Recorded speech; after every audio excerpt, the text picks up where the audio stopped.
Na początek mała gra w skojarzenia. Renault, lata 90. Hot Hatch. Co pierwsze przychodzi na myśl? Williams.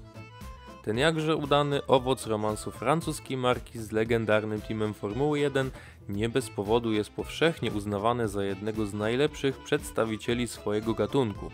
Jednak dziś nie będziemy rozmawiać o Clio Williams. Ta seria będzie w założeniu skupiać się na przybliżeniu zapomnianych i niedocenianych hot hatchy, dlatego naszą gwiazdą będzie samochód, bez którego Williamsa mogłoby nie być i też był cholernie dobry.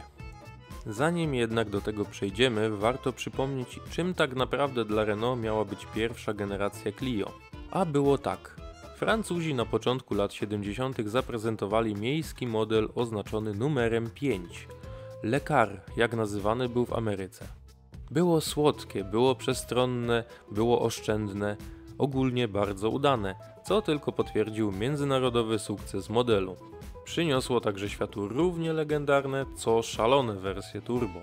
W tamtych czasach Renault było pionierem stosowania turbo do ładowania w motorsporcie, a w szczególności w Formule 1, gdzie na początku team Renault wzbudzał politowanie, ale później dobitnie udowodnił wszystkim, jak bardzo się mylili. W rezultacie po kilku latach niemal wszyscy, których oczywiście było na to stać, przerzucili się na stosowanie silników ze sprężarkami właśnie.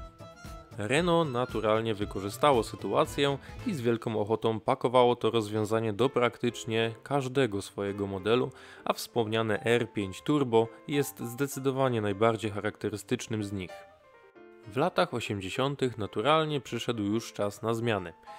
Ale Francuzi wcale nie zdecydowali się na opracowanie czegoś zupełnie od zera, tylko postanowili wykorzystać technologię z większego duetu modeli 9 i 11 i opakować ją w podobne do poprzednika szaty, zakrój których odpowiadał Marcello Gandini.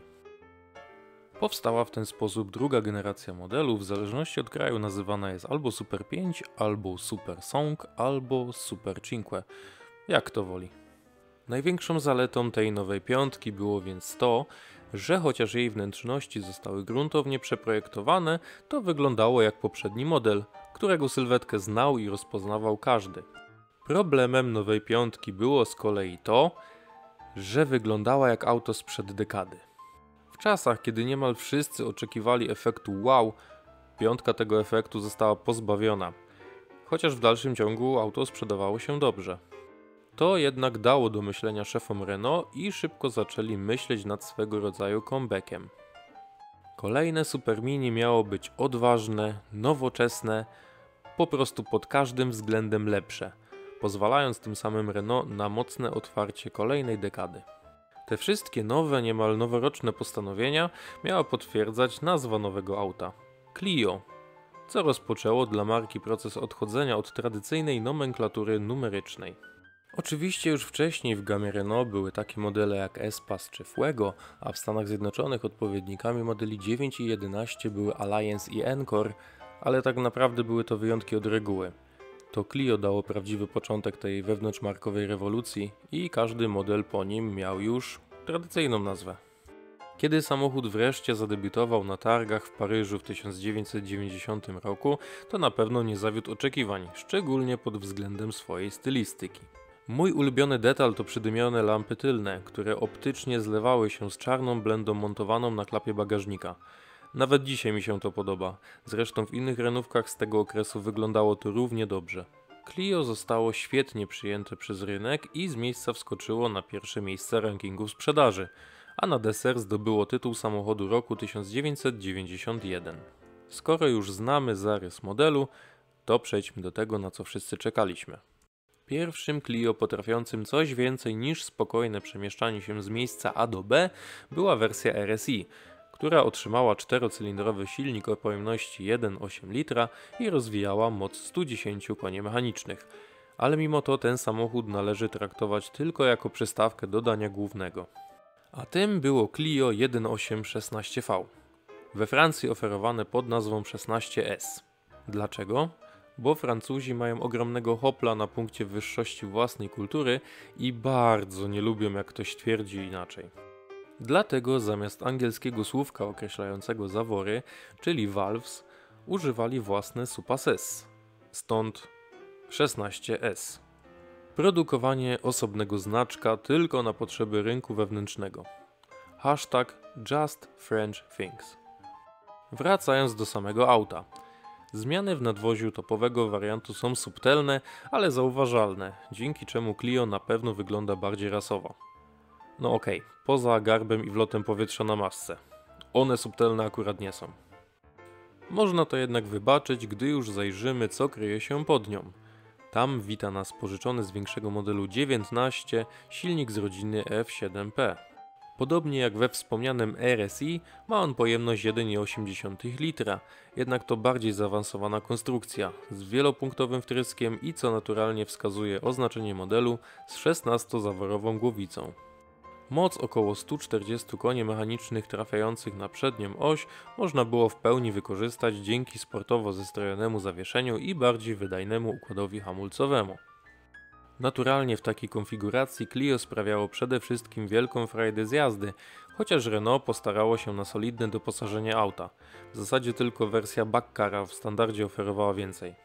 Charakterystyczne dla 16V są 3 dodatkowe wskaźniki: ciśnienia, temperatury i poziomu oleju, które można spotkać także w Williamsie. A skoro już przy nim jesteśmy, to czym tak naprawdę różni się od wersji 16V?